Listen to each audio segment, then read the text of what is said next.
আমি আজকে নামাজ যে কি জিনিস এটা নিয়ে একটু আলোচনা মানে এক কথায় উত্তর হয়,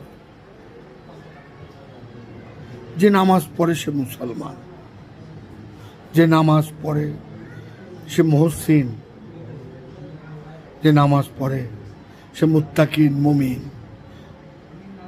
সবুরকারী, ধৈর্যশীল আদম।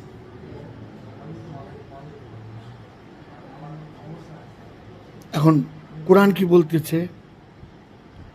লোক দেখানো ইবাদতকারী ওয়াইল নামক দোজখে যাবে। কোরআন স্পষ্ট নামাজের কথা বলতেছে, দাইমি সালাত। আবার ওই নামাজই আপনার মেরাজে নিয়ে যাবে।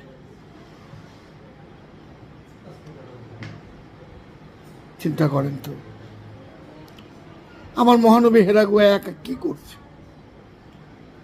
একা কাবাগর ফেলে দিছে, কাবাগরে করেনি, হেরা গুয়ায় আল্লাহর ওহি নাজিল হয়েছে।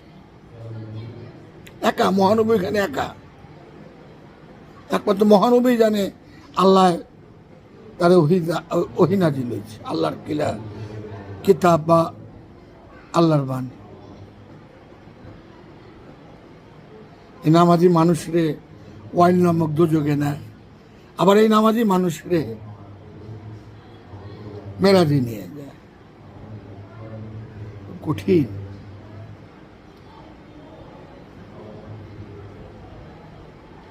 আমার খুব কষ্ট লাগে, নামাজের অর্থটা কখনো ডিকশনারিতে খুঁজে বের করি না।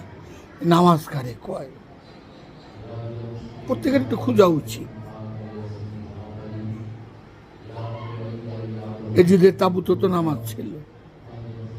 এজিদ কি কইরা ইমাম হোসেন বাবার 70 জনকে হত্যা করলো। 6 মাসের শিশু, সেও কিন্তু রেহাই পায়নি। তা তো নামাজ পড়ছে। নামাজ তো খারাপ কাজ থেকে বিরত রাখে, খারাপ কাজ থেকে বিরত থাকে।